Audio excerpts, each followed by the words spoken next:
everybody. So we're going to Pittsburgh. We have a very big crowd, as always. We have a very, very big crowd. We are doing, actually, I think it's a lot hotter than it was even 4 years ago. People like the job we're doing, and I think we're going to have a very successful day. Do you have any questions for us? Have you made up your mind on the Supreme Court, and how close to? I'm getting very close to having a final decision made. Very, very close. I'm going to make it, I believe, at 5 o'clock on Saturday. I'll be having a conference. I've talked to many people, many people.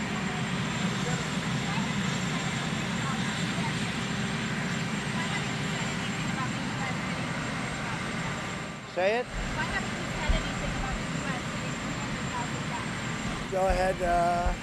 Anybody else?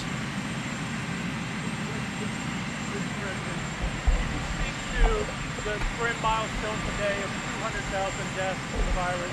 What do you want to say to the American people? Well, I think it's a shame. I think if we didn't do it properly and do it right, you'd have 2.5 million deaths. If you take a look at alternatives, you could have 2.5 million deaths or something thereabouts. You could have a number that would be substantially more. With all of that being said, we shouldn't have had anybody. And you saw my United Nations speech. China should have stopped it at their border. They should have never let this spread all over the world. And it's a terrible thing. But had we not closed our country down and reopened, and now we're doing well in reopening, the stock market's up, all of those things. But I think it's a horrible thing. But if we had not done it right, you could have 2 million, 2.5 million, or 3 million. But it's a horrible thing. Should have never, ever happened. China let this happen, and just remember that.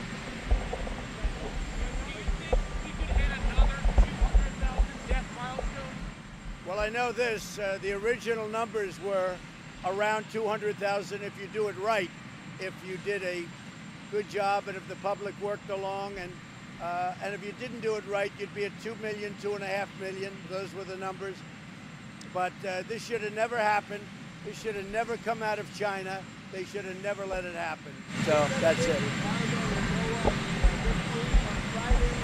Well, I don't want to talk about who I'm meeting with, but I've spoken to many, and we're getting close to a decision. We're going to be doing it on Saturday. We're going to be meeting on Saturday. A lot of paperwork to do, and I think it's going to go very quickly.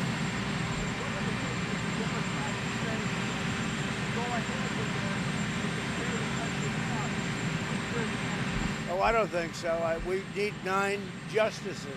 You need that.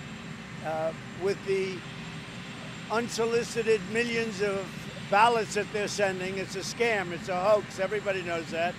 And the Democrats know it better than anybody else. So you're going to need 9 justices up there. I think it's going to be very important, because what they're doing is a hoax with the ballots. They're sending out tens of millions of ballots, unsolicited, not where they're being asked, but unsolicited, and that's a hoax.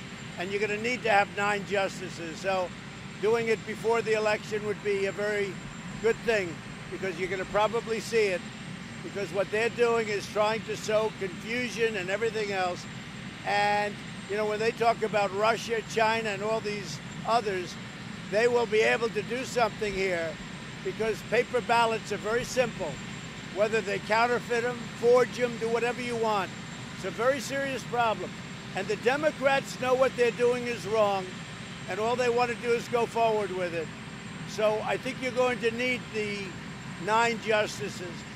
Also, I have a constitutional obligation to put in 9 justices. So I think you're going to be very impressed when you see all of them. I mean, they're all great. These are all very talented people. And I think you'll be very impressed by the person chosen. Okay? Thank you. Thank you. Thank you.